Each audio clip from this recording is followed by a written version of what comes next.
میں سڑک کے وسط میں بھی نہیں تھا اور بالکل کنارے پر بھی نہیں تھا، چنانچہ دونوں طرف کی ٹریفک سے محتاط تھا۔ آتی جاتی بسوں اور کاروں کے مسافر مجھ پر دلچسپی کی ایک نگاہ ڈالتے تھے اور گزر جاتے تھے۔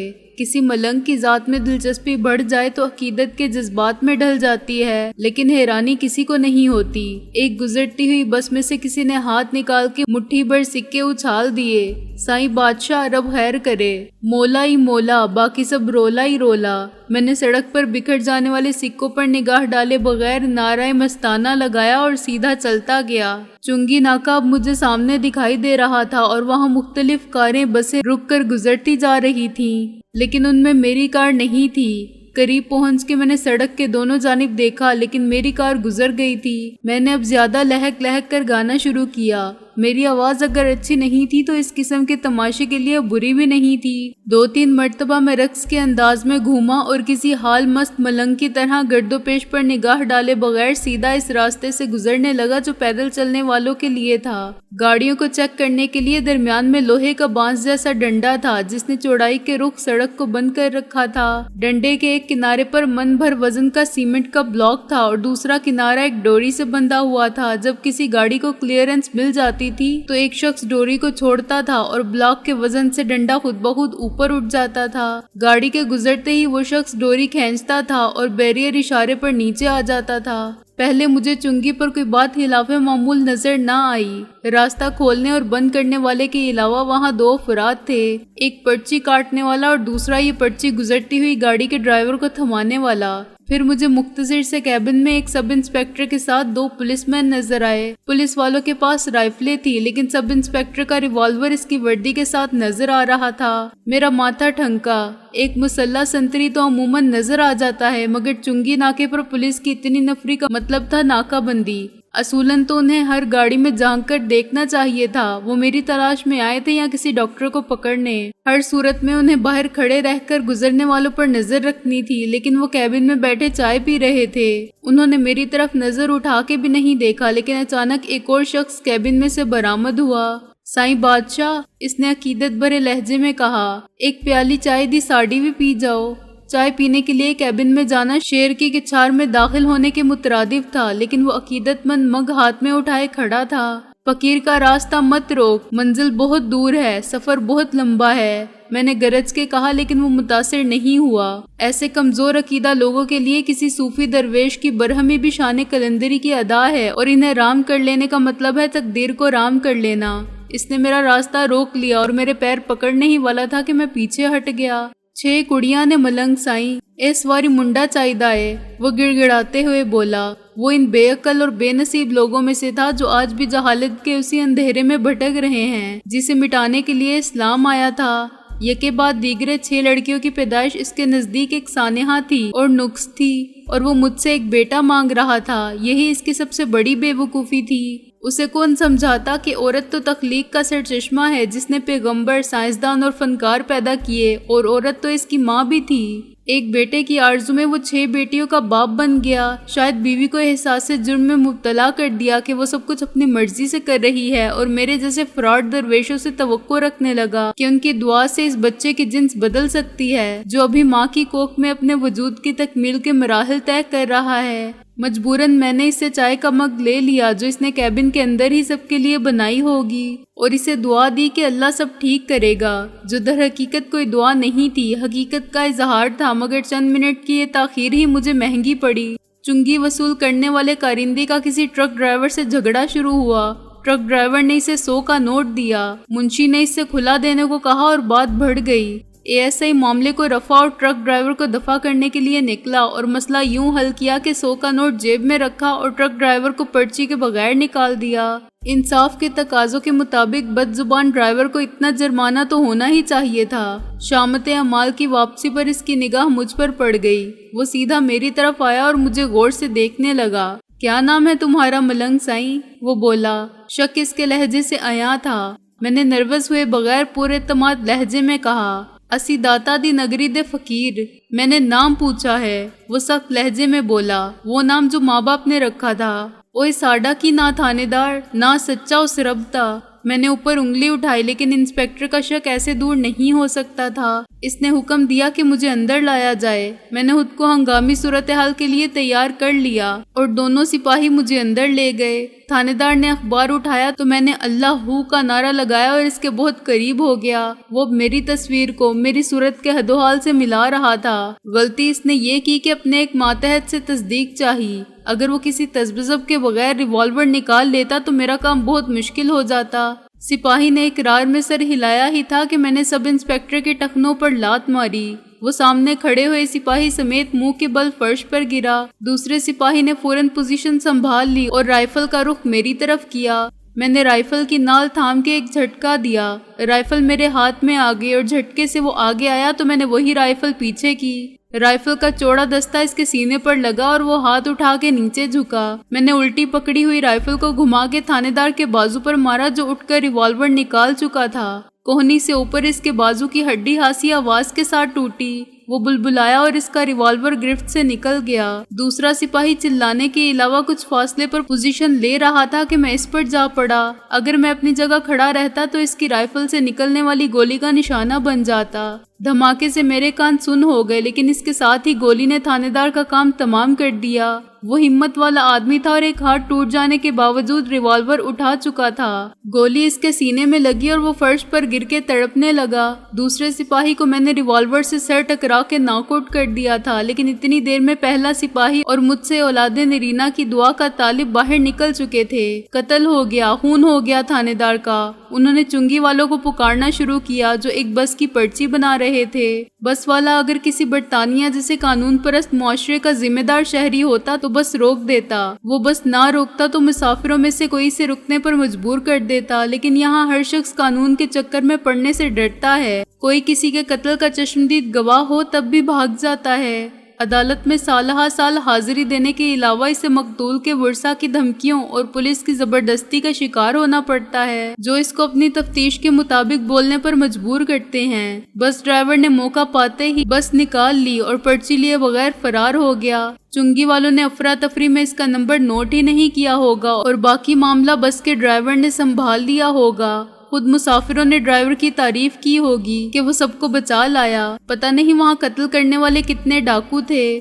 میں نے تھانے دار کا ریوالور اٹھایا اور باہر نکل کے ایک ہوائی فائر کیا۔ سپاہی تو وہیں لیٹ گیا۔ میرا متقد چند قدم دوڑ کے گرا۔ چنگی کا باقی عملہ مخالف سمت میں فرار ہوا۔ میں نے بہتر یہی سمجھا کہ خود بھی نکل جاؤں۔ سڑک پر ٹریفک جاری تھی اور کسی بھی کار یا بس میں کوئی شخص مسلح ہوتا تو مجھے نشانہ بنا لیتا یا میرے تعاقب میں دوڑنے لگتا تو دوسرے بہت سے لوگ ہمت کر کے پیچھے آ جاتے۔ اس فقیرانہ قبا کے باعث میرے لیے تیز دوڑنا مشکل تھا، پھر بھی میں 100 گز تک بھاگا۔ کیبن کے بالکل پیچھے کھیت تھے اور رات کے اندھیرے میں سیاہ قبا میرے لیے رکاوٹ بن رہی تھی تو مجھے بچا بھی رہی تھی۔ تقریباً 1 فرلانگ تک کھیتوں میں دوڑنے کے بعد میں نے رخ بدلا اور سڑک کے متوازی بھاگنے لگا۔ اندھیرے میں اونچے نیچے اور کچے راستوں پر ننگے پاؤں دوڑنا بہت مشکل کام تھا لیکن مجھے سڑک پر کھڑی گاڑی تک پہنچنے کی فکر تھی۔ میں نے تافو کو 1 گھنٹہ انتظار کرنے کے لیے کہا تھا، اس کے بعد وہ چلا جائے گا تو میرے لیے اس مصیبت سے نجات کے راستے بند ہو جائیں گے۔ مجھے وقت کا کوئی احساس نہ تھا اور میں اندازاً خط مستقیم میں دوڑ رہا تھا۔ ایک جگہ ذرا سی دیر کے لیے رک کر میں نے وہ قبا اتاری اور اس کی گٹھری سی بنا لی جس میں میرے اپنے ریوالور کے علاوہ سب انسپکٹر سے چھینا ہوا ریوالور بھی تھا اور میری ساری نقد رقم بھی تھی۔ صرف انڈرویئر میں ریس لگانا زیادہ آسان ثابت ہوا۔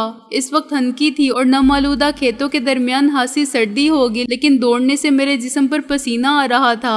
اندازے کے مطابق فاصلہ طے کر کے میں پھر دائیں جانب مڑا اور سڑک پر پہنچ گیا۔ کار کی پارکنگ لائٹ مجھے 1 فرلانگ دور نظر آئی۔ میں پھر بھاگا۔ سامنے سے اور پیچھے سے آنے والی گاڑیوں کی ہیڈ لائٹ مجھ پر کئی مرتبہ پڑی۔ ہر بار مجھے اس خوف میں جھرجھری آ گئی کہ اگر کوئی گاڑی آگے جا رکی اور اس میں سے پولیس یا چنگی کے عملے کا کوئی شخص اتر آیا تو میں کیا کروں گا؟ یا کوئی مجھے یوں ننگ دھڑنگ سڑک پر دوڑ لگاتے دیکھ کر شک میں مبتلا ہو گیا اور اس نے گاڑی روک کر مجھ سے سوال کیا تو میں کیا جواب دوں گا؟ اگر اچانک کسی بس میں سوار ہو کے پہنچنے والے مجروح پولیس مین نے بس روک لی اور مسافروں نے مجھے ہر طرف سے گھیر لیا تو میں کہاں فرار ہو سکوں گا؟ ان سب سے مقابلہ ناممکن ہوگا۔ اس سب کے باوجود میں بھاگتا گیا۔ عین اس وقت جب کار مجھ سے 100 گز کے فاصلے پر بھی نہیں رہی تھی، اس کی ہیڈ لائٹس روشن ہوئی، انجن غرایا اور کار روانہ ہو گئی۔ تافو میں دیوانہ وار چلایا اور اس کے پیچھے زیادہ قوت کے ساتھ بھاگا، لیکن میں اس کی تیز رفتاری کا کیسے مقابلہ کر سکتا تھا؟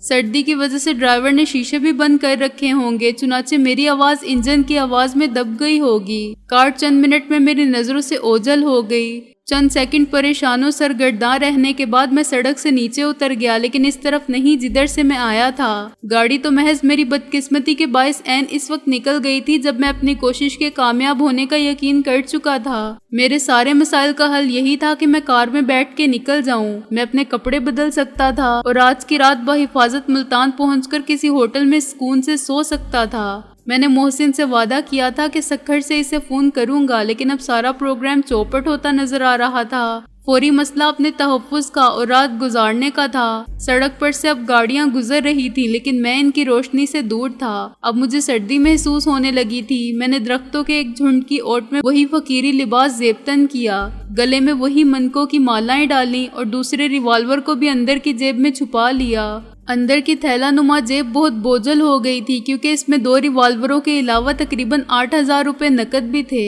میرے پیر کنکروں اور کانٹوں سے زخمی تھے اور اب ٹھنڈی زمین بھی تلوے کاٹ رہی تھی۔ مجھے یقین تھا کہ چنگی ناکے پر ہنگامہ آرائی کی خبر اوپر پہنچ چکی ہوگی اور اب تک مزید پولیس کی کمک نہیں پہنچی تھی تو بہت جلد پہنچنے والی ہوگی۔ وہ میرا تعاقب کریں گے اور تلاش کرنے والے ادھر ہی جائیں گے جدھر میں بھاگا تھا۔ وہ ٹارچ لائٹس لے کر آئیں گے، عین ممکن ہے شکاری کتے بھی لے کر آئیں جو بو کے پیچھے دوڑتے ہیں۔ معاملہ ایک اشتہاری مجرم کا تھا جس نے سنگین جرائم کی فہرست میں مزید وارداتوں کا اضافہ کر لیا تھا۔ شاید وہاں موجود افراد طے کریں گے کہ سب انسپکٹر پر گولی چلانے کا الزام بھی مجھ سے ہی منسوب کر دیا جائے تو بہتر ہے۔ سپاہی تو بچ جائے گا جس نے گولی مجھے مارنی چاہی تھی، لیکن وہ نشانہ خطا ہونے سے اس کے افسر کو جا لگی۔ وہ مل کر بیان دے سکتے ہیں کہ مفرور مجرم نے سپاہی سے رائفل چھین کر گولی چلائی اور پھر تھانے دار صاحب کا ریوالور لے کر ہوائی فائر کرتا، دھمکیاں دیتا فرار ہو گیا۔ اس آخری بات کا گواہ تو چنگی کا عملہ بھی تھا۔ صبح کے بعد خبر آگے چھوٹے دیہات اور قصبوں تک پہنچ جائے گی اور اس طرف میری تلاش پورے زور و شور سے جاری رہے گی۔ میرے بچنے کی صرف ایک ہی صورت تھی کہ میں راتوں رات ملتان جا پہنچوں اور اپنی کار کے ڈرائیور کو تلاش کر لوں۔ اگر وہ کسی ہوٹل میں قیام کرے گا تو اپنا نام ہرگز نہیں لکھوائے گا، ڈاکٹر امجد پرویز کا نام ہی لکھوائے گا جو گاڑی کے کاغذات میں درج تھا، لیکن اس کا کسی اچھے ہوٹل میں قیام کرنا مشکل نظر آتا تھا۔ اسے یہ خوف بھی ہوگا کہ کہیں وہ پکڑا نہ جائے اور بڑے ہوٹلوں میں ٹھہرنے کا اسے تجربہ بھی نہیں ہوگا۔ ملتان پہنچنے کے لیے ضروری تھا کہ میرے پاس معقول کپڑے ہوں اور اس ویرانے میں ان کا تصور بھی محال تھا۔ یہ ہو سکتا تھا کہ میں سڑک پر پہنچ کر کسی موٹر سائیکل یا کار والے کا انتظار کروں جو مجھے لفٹ دینے پر راضی ہو جائیں اور اس احسان کا بدلہ یوں چکاؤں کہ اس کی گاڑی بھی چھین لوں اور اس کے کپڑے بھی اتار لوں۔ یہ کام ناممکن نہیں تھا، لیکن اس واردات کی خبر عام ہونے کے بعد یہ ثابت ہو جاتا کہ مجرم میرے سوا کوئی نہیں اور یہ معلوم ہو جاتا کہ میرا رخ کس طرف ہے۔ اس کے علاوہ ملتان پہنچ کر ڈرائیور کو تلاش کرنا بھی مشکل کام تھا۔ میں اس سے گنتی کے 2-4 ہوٹلوں میں تو دیکھ سکتا تھا، لیکن چھوٹے ہوٹلوں کا کوئی شمار نہ تھا، اور یہ بھی ہو سکتا تھا کہ وہ کسی ہوٹل کا رخ ہی نہ کرے، اپنے کسی دوست عزیز کے پاس رک جائے یا کار ہی میں سو جائے۔ اسے صبح لاہور واپس آنا تھا، چنانچہ اس سے ملاقات کی دوسری صورت یہ تھی کہ میں صبح ہوتے ہی سڑک پر آ بیٹھوں اور اسے واپس لاہور جاتے ہوئے روک لوں۔ آج کی رات کہاں گزاری جائے، یہ مسئلہ پھر بھی باقی رہتا تھا۔ اندھیرے میں فصلوں کے درمیان یا کھیتوں کی منڈیر پر چلنا تکلیف دہ ہی نہیں خطرناک بھی تھا۔ مجھے اس کی عادت نہیں تھی، چنانچہ پیر کے نیچے کوئی کیڑا مکوڑا آ جاتا تھا تو میں اچھل پڑتا تھا اور پھر خدا کا شکر ادا کرتا تھا کہ پاؤں کسی سانپ بچھو پر نہیں پڑا۔ میری ہمت جواب دینے لگی تھی کہ کھیت اچانک ختم ہو گئے اور میرے سامنے ایک چھوٹا سا نالا آ گیا۔ اس کے پارٹ تھوڑا سا بائیں جانب مدھم روشنیاں کسی گاؤں کی موجودگی کا پتہ دیتی تھی۔ میں نے دونوں ریوالور اور نقد رقم ہاتھ میں اوپر اٹھایا اور نالے میں اتر گیا۔ برساتی نالے میں پانی بہت کم تھا، لیکن اتنا ٹھنڈا تھا جیسے پگھلی ہوئی برف۔ نالے کی تہہ میں گول کنکر بچھے ہوئے تھے۔ میں سنبھل کے ایک ایک قدم اٹھاتا، اپنا توازن برقرار رکھتا آگے بڑھتا گیا۔ چکنی سطح والی کنکریاں بھی اب میرے پاؤں کے نیچے شیشے کی نوکیلی کرچیاں بن گئی تھیں اور میری جسمانی طاقت بھی جواب دینے لگی تھی۔ مجھے پانی کی گہرائی کا اندازہ اگلا قدم بڑھانے کے بعد ہوا تھا، جو ابھی تک زیادہ نہیں تھی، اور پانی میرے گھٹنوں سے اوپر نہیں پہنچا تھا۔ آدھا فاصلہ طے کرنے کے بعد ایک گھڑا آ گیا اور اندازہ غلط ہو جانے کے بعد میں سنبھل نہ سکا۔ گرتے گرتے بھی میں نے اپنا اسلحہ اور سرمایہ بچایا، چنانچہ پانی میں غرق ہونے کے باوجود میرے دونوں ہاتھ پانی سے باہر رہے۔ جب میں پھر کھڑا ہوا تو وہ فقیرانہ کباب پانی میں ترٹ تھی اور یخ بستہ پانی میرے جسم کو بھگو کر ہڈیوں میں پیوست ہو رہا تھا۔ سردی سے میرا پورا وجود کانپنے لگا تھا اور دانت بجنے لگے۔ میں نے رہی سہی جسمانی قوت کو مجتمع کیا اور نالے کو عبور کر گیا۔ گاؤں کا پہلا گھر ایک فرلانگ کے بعد آ گیا۔ اب میرے لیے دوسرا مسئلہ پیدا ہوا۔ میں پانی سے تر کپڑوں میں ریوالور اور نقد رقم نہیں رکھ سکتا تھا، اور اگر رکھ لیتا تو کپڑے بدلتے وقت انہیں نکال نہیں سکتا تھا۔ پناہ دینے والے خشک کپڑے کھانا اور رات بھر کے لیے سونے کی جگہ دے سکتے تھے کیونکہ وہ سیدھے سادے مہمان نواز دیہاتی تھے، لیکن کسی ملنگ کے پاس آتشی اسلحہ اور اتنی نقد رقم دیکھ کر خوفزدہ ہو جائیں گے اور یہی سمجھیں گے کہ ملنگ کے بھیس میں کوئی ڈاکو ان کے گھر گھس آیا ہے۔ میں نے ایک جگہ نرم زمین دیکھ کر چھوٹا سا گڑھا بنایا، اس میں ایک درخت کے پتے بچھائے اور سب چیزیں اوپر رکھ کے پتوں کی دوسری تہہ ڈال دی تاکہ مٹی کسی کو خراب نہ کرے۔ ایک احتیاط میں نے یہ بھی کی کہ دونوں ریوالور رکھنے سے پہلے اوپر نیچے خشک نوٹ بھی پھیلا دیے تاکہ ایک ذرہ بھی ریوالور کی گراریوں کے نظام تک نہ پہنچے۔ مٹی برابر کر کے میں نے پیروں سے دبا دی اور اس تازہ کھدی ہوئی زمین کو چھپانے کے لیے اس پر سوکھے پتے اور ارد گرد کا کوڑا ڈھیر کر دیا۔ نشانی کے لیے میں نے اسی درخت کو ذہن میں رکھا جس کے پتے نوچے تھے۔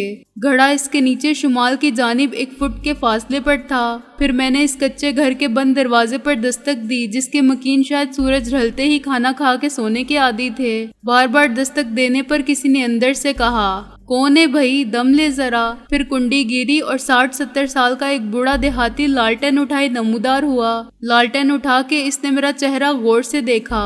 مسافر ہوں بابا، میں نے کلندرانہ انداز میں کہا۔ ایک روٹی کا سوال ہے اور ایک رات کے لیے قبر جتنی جگہ سونے کے لیے چاہیے۔ ہمارے بھاگ پیر بادشاہ، وہ فرتے عقیدت سے سینے پر ہاتھ رکھ کر جھکا، کہ آپ ہمارے مہمان ہوئے۔ ارے جنتے، دیکھ تو کون آیا ہے، رحمت کے فرشتے آئے ہیں ہمارے دروازے پر۔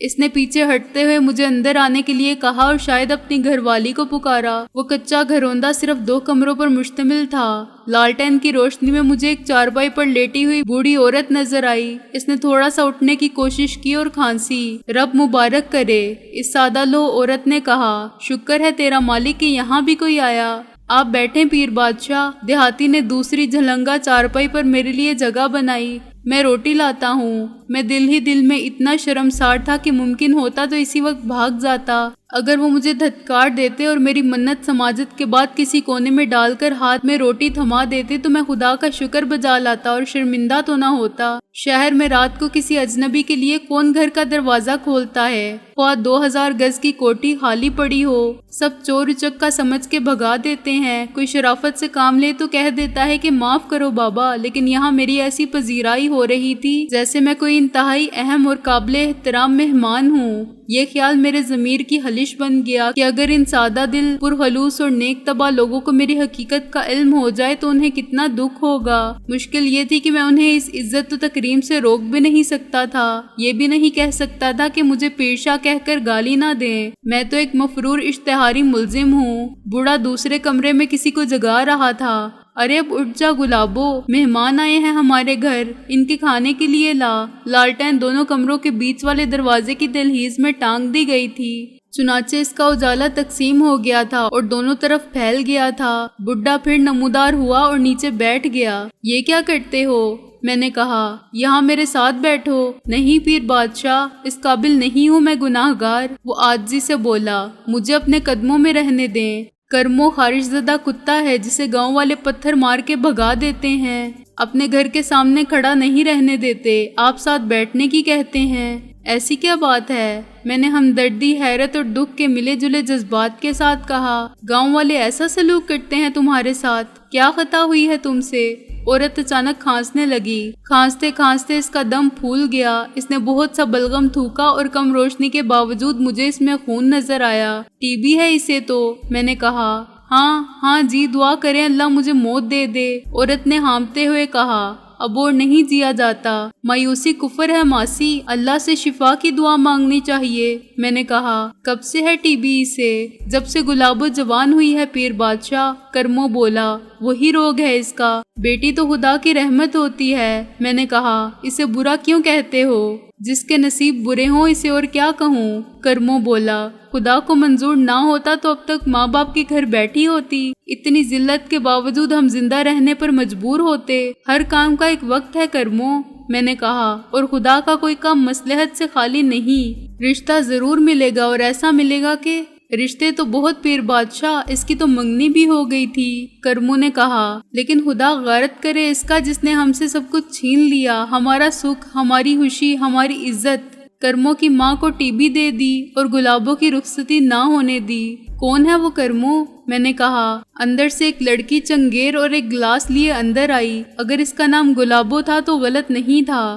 غربت اور دیہاتی وضع کے کپڑوں میں بھی اس کا گلاب دمک رہا تھا۔ آنکھوں کے دیپ روشن تھے اور اس کے حسن کی آب و تاب پر نگاہ نہیں ٹھہرتی تھی۔ چہرے پر وہ معصومیت تھی کہ گناہ گار نظر کو حجاب آتا تھا۔ یہی ہے وہ بدبخت پیر بادشاہ۔ میں نے کرمو کی دکھی آواز سنی۔ کبھی کسی کو بدبخت مت کہو کرمو، تم کیا جانو کسی کے مقدر میں کیا ہے؟ میں نے برہمی سے کہا یہ سچا رب جانتا ہے، اور اسی کو معلوم ہے کہ زندگی میں دکھ کتنا ہے اور سکھ کتنا۔ تقدیر بدلتے دیر نہیں لگتی، بس اس کا حکم چاہیے۔ میں نے انگلی اوپر اٹھا کے کہا۔ گلابو روتی ہوئی اندر بھاگ گئی۔ اگر اس کی منگنی بھی ہو چکی تھی تو شادی کیوں نہیں ہوئی؟ میں نے چنگیر اپنی طرف کھسکا کے کہا۔ چنگیر میں مکئی کی گرم روٹی، مکھن کا پیالہ اور اچار تھا۔ مر گیا جی وہ۔ کرمو نے گھٹنوں پر سر رکھ کے کہا میرے بھائی کا بیٹا تھا، ایسا گبرو جوان تھا، جل کے مر گیا اپنے ہی گھر کی آگ میں۔ آگ لگانے والا اب بھی ہمیں معاف نہیں کرتا۔ نہ جانے کتنے دکھی لوگوں کی بد دعائیں لے کر بھی سانڈ کی طرح دندناتا پھر رہا ہے۔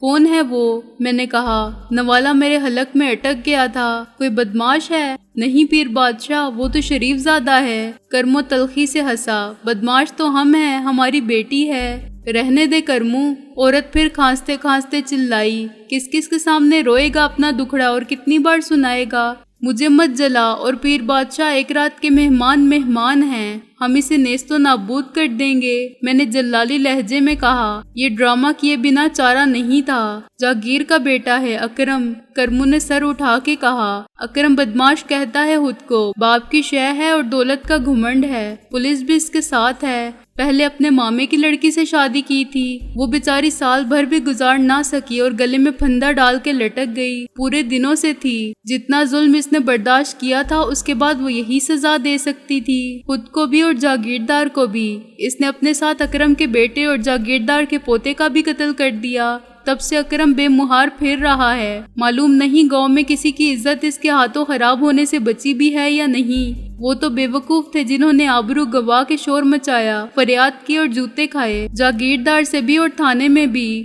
ایک اس کا مزارے تھا جس نے بہن کو کاٹ کے گاڑ دیا اور کلہاڑی سمیت تھانے میں حاضر ہو گیا۔ پچھلے مہینے ہی پھانسی ہوئی ہے اسے۔ دوسری فتو چمار کی بیٹی تھی۔ اس نے کہا تھا کہ میری طرف بری نظر سے دیکھا تو آنکھیں نکال دوں گی، اور وہ سچ مچ ڈب میں خنجر لیے پھرتی تھی۔ اکرم نے اس کو کھیتوں میں اکیلا دیکھ لیا تھا۔ اس نے خنجر سے مقابلہ کیا، مگر اکرم جیسے مشٹنڈے مرد کا مقابلہ کیا کرتی؟ اس کی ایک آنکھ ضائع کر دی۔ وہ اچانک چپ ہو گیا۔